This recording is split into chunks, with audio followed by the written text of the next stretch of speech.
सभी साधक और साधिकाओं को जय श्री गुरुदेव। गुरुर् ब्रह्मा गुरुर्विष्णु गुरुदेवो महेश्वराय, गुरु साक्षात् परब्रह्म तस्मै श्री गुरुवे नमः, तस्मै श्री गुरुवे नमः, तस्मै श्री गुरुवे नमः। आज हम आपको साधकों आज्ञा चक्र के बारे में बताएंगे। आज्ञा चक्र जो कि मेन पार्ट है हमारे 7 चक्रों में। उसके बाद आप संजीव मंत्र सुनाएंगे गुरुदेव के वॉइस में, जो कि गुरुदेव के वॉइस में ही काम करता है।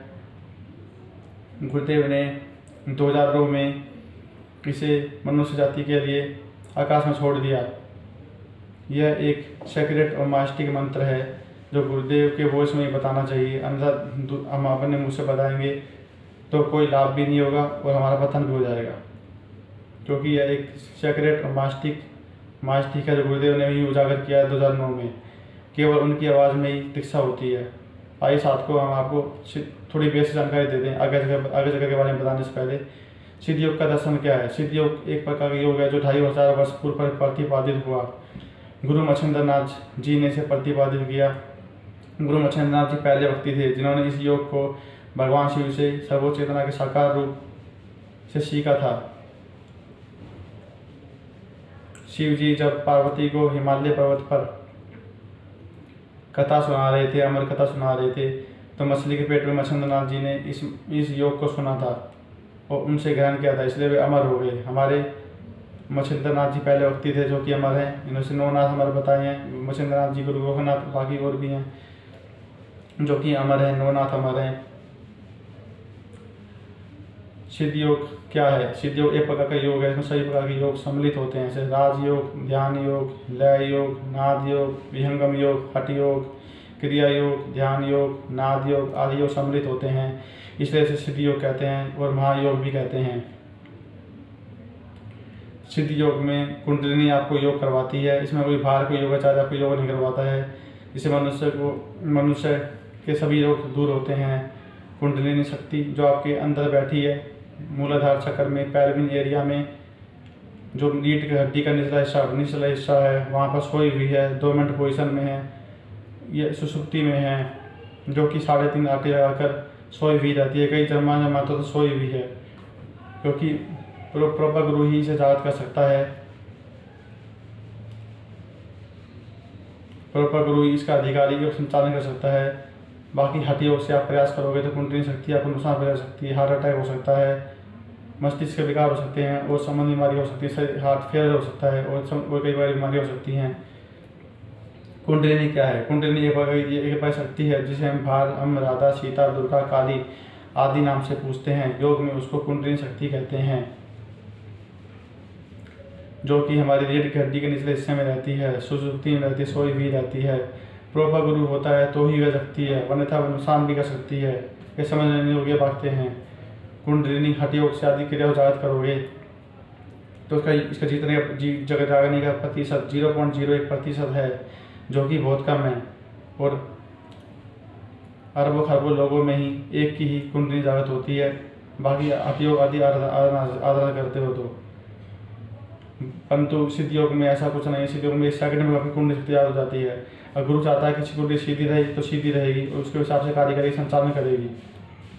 प्रॉपर गुरु उसको संचालन कर सकता है, उसके विवेक को अनुशासित कर सकता है। हमारे साथ 6 चक्रों पे तारे लगे हुए हैं जो कि प्रॉपर गुरु ही खोल सकता है। एक हमारा होता है आज्ञा चक्र। आज्ञा चक्र उसको हम 10वां द्वार बोलते हैं, शिव नेत्र भी बोलते हैं, जिसको त्रिवेणी भी कहा जाता है, क्योंकि यहाँ पे 3 नाड़ियाँ मिलती हैं, इंडा, पिंडा, सुषुम्ना, 3 नाड़ियाँ मिलती हैं। जैसे ये हमारे दोनों भवों के बीच 2.5 इंच भीतर स्थित होता है आज्ञा चक्र। आज्ञा चक्र इसमें त्रिवेणी होती है, हम और सम इसके दल हैं, 2 दल होते हैं। श्वेत प्रकाश होता है दोनों दलों में, एक शिव पार्ट होता है, शक्ति पार्ट होता है। जब ये दोनों कंट्रोल में हो जाते हैं, अर्धनारीश्वर बन जाता है, तो आज्ञा चक्र कंट्रोल में हो जाता है। इसलिए से मास्टर चक्र भी कहते हैं, क्योंकि ये सभी चक्रों का राजा होता है, सभी चक्रों को कंट्रोल में रखता है, पूरे शरीर को कंट्रोल में रखता है। कुंडली जब जाती है तो ऊपर चढ़ना शुरू कर देती है और गुरु के अनुसार ऊपर चढ़ती हुई आगे चक्र तक पहुँचते ही आपके शरीर, मन, प्राण, बुद्धि कंट्रोल में कर लेती है और फिर सहस्रार पूछती है। अगर कोई साधक ऊपर पहुंच जाता है, परम पुरुष की यात्रा कर लेता है, सहस्रार से भी ऊपर है जो, उसकी यात्रा कर ले तो वह परम परमेश्वर स्वरूप बन जाता है, परमेश्वर कहलाता है। मनुष्य का संपूर्ण विकास का नाम ही ईश्वर है साधकों। The full development of man is God.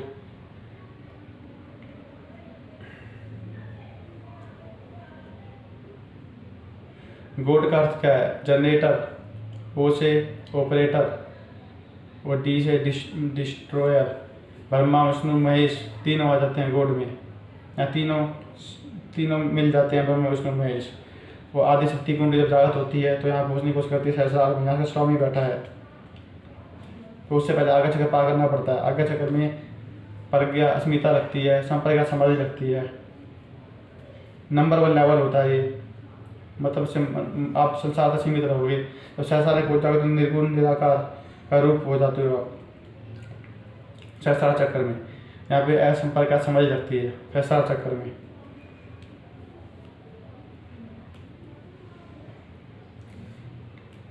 जब थड़ाई खुल जाती है तो मनुष्य को कण कण का ज्ञान हो जाता है, घर घर का ज्ञान हो जाता है। राम घर घर का वासी है। राम आपके यहाँ पर आगे यहाँ बैठा सहस्रार चक्र पे बैठा है। जब ये ग्रंथि खुल जाती है, ब्रह्मा विष्णु ग्रंथि तीनों खुल जाती हैं यहाँ पर, तो आगे चक्कर कंट्रोल में हो जाता है और मनुष्य को दिव्य परिणाम देता है। इसे दूर संबंध रखता है, दूर की बात सुन सकते हो। आप कितनी दूर पे कहीं प्राणी कहीं बैठा है उसकी बात सुन सकते हो। दूरदर्शन कर सकता है, प्रेजेंट पास्ट और फ्यूचर देख सकता है, त्रिकालदर्शी हो जाता है। टेलीपैथी जगती है, मन संप्रेषण, मतलब मन के विचारों को जान सकता है ऐसा मनुष्य। ऐसी सिद्धियाँ हो जाती हैं, टेलीपैथी हो जाती है, जागृत हो जाती है, कई परिस्थितियाँ जागृत होती हैं। आज्ञा चक्र में पहुंचा हुआ व्यक्ति एक मेजर सिद्धि और 32 मान सिद्धि कंट्रोल में कर लेता है और उससे आगे चक्कर पहुंचने के लिए परीक्षा चालू हो जाती हैं। 18 पर्दे होते हैं महाभारत के, 18 पर्दे होते हैं। 18 पर्दे होते हैं। 18 पर्दे जब तक नहीं खुलेंगे आगे चक्कर नहीं खुलेगा। साधकों ध्यान देने योग्य बातें हैं, आपकी शक्तियाँ जागृत नहीं होगी जब तक 18 पर्दे नहीं खुल पाओगे। 8वें पर्दे पे घनघोर अंधेरा है और 11वें पर्दे पे दुर्गा जी निवास करती हैं और 18वें पर्दे पे हनुमान जी निवास करते हैं, पहरा देते हैं। जब परीक्षा आपकी शुरू हो जाती है देवता द्वारा तो गुरुदेव ही पास करवाते हैं इस परीक्षा में। 18 पर्दे खुलते हैं जब आगे चक्र के ऊपर से, जब मनुष्य का अंतर का ज्ञान होता है। 10वां द्वार खुलता है, 10वां द्वार खुलता है और केवल गुरु ही खोल सकता है इस द्वार को। इसे 10वां द्वार भी कहते हैं, शिव नेत्र भी कहते हैं।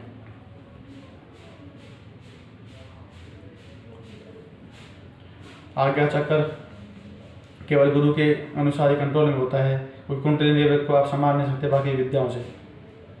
वह आपको मनुष्य को घातक परिणाम दे सकती है, पागल भी हो सकती है, मौत भी हो सकती है, पर सिद्धियों में ऐसा नुकसान नहीं। सिद्धियों में कुंडली 1 सेकंड में जागृत हो जाती है और आप में पूर्ण समर्पण की भावना तो 1 सेकंड में कुंडली शक्ति जागृत होगी और वही योग कराएगी आपको जिसे आपकी ज़रूरत है। अगर आपके शरीर कोई ज़रूरत नहीं है कोई, तो आपको कोई योग नहीं होगा, सीधी समाधि लगेगी।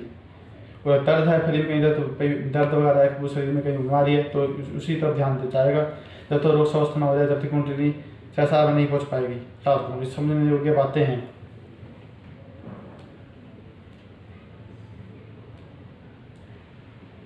मनुष्य का संपूर्ण विकास का नाम ईश्वर है। साधकों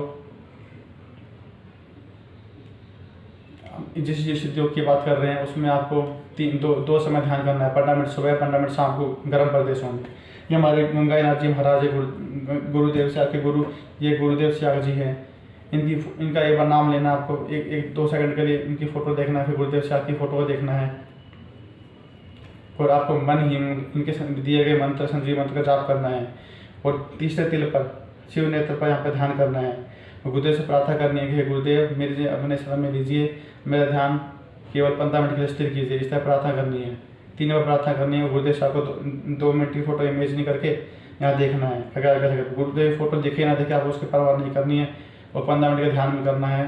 गुरुदेव आपको ध्यान भी लगवा देंगे, कंसंट्रेट भी करवा देंगे। यह गुरुदेव की कृपा पर आधारित होता है। गुरु सियाग एक इनलाइटेड दीपक हैं जो आपके अंदर सोई हुई लोगों को जगा देता है। सभी चारों चक्रों की ज्योति जलती हैं। मूलाधार पे लाल जो जलती है, स्वादिष्ठान पे नारंगी जो जलती है, मणिपुर पे हमारी अग्नि होती है, यहाँ पे आपकी पीली जो जलती है और हाथ चक्र पे हरी जो जलती है और विशुद्धि चक्र पे स्काई ब्लू हल्का आसमानी रंग होता है, यहाँ पे वो जो जलती है और आगे चक्र पे डार्क ब्लू की जोत जलती है। सहस्रार पे वॉयलेट रंग की जो चलती है, बैंगनी रंग की जो चलती है। सभी चक्रों के अलग अलग कलर होते हैं। साथ को जब कुंडली गोल्डन की कुंडली ऊपर चढ़ना शुरू कर देती है तो वह सभी लोगों को पार करती हुई संसार करने की कोशिश करेगी, ना उसका स्वामी है। जब कुंडली आपको आगे जगह पे काट देगी तो मतलब आपकी दृढ़ दृष्टि खुलने के प्रमाण है, उससे आपकी दृढ़ दृष्टि खुलेगी, काफ़ी शक्तियाँ खुलेगी। जो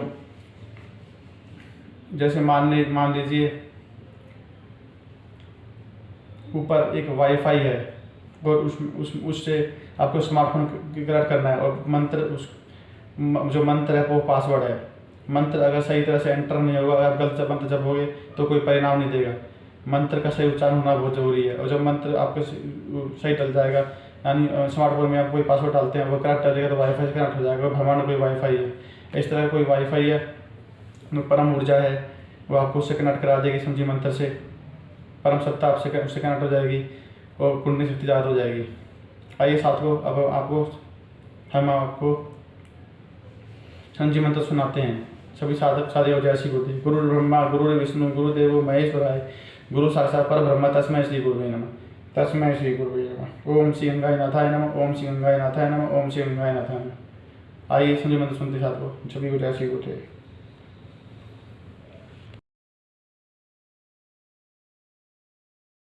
आप भी जो है ना, जो मैं मंत्र बताऊंगा उसको बोल कर या इशारे से किसी को नहीं बताओगे। रहदास ने कहा ना, अब कैसे छूटे नाम रट लगी। किसकी लगी नाम रट? राम की लगी, कृष्ण की लगी, ये रोक लगी हुई थी गुरुओं की। मैं मलाडेश था बॉम्बे में 99 में, पठानबाड़ी एरिया में। एक पंडित जी आ गए, दीक्षा ले ली तो चेतन हो गया। बहू को छोरी को कहा चलो दीक्षा लो। और बॉम्बे में तो रुपया राम है और राम की कीमत नहीं है। वो नहीं आई तो एक दिन मेरे को कहने लगे पंडित जी, कहने गुरु जी मेरी तो आदत है जोर जोर से बोल के जपता हूं, तो कोई सुन लेगा तो मेरा दोष नहीं होगा। मैंने कहा महाराज ये चालाकी आज तक तो चली मगर इस क्षेत्र में नहीं चलेगी। तो इस तरह से आप बताना नहीं और उसका मानसिक जप करना। समझे?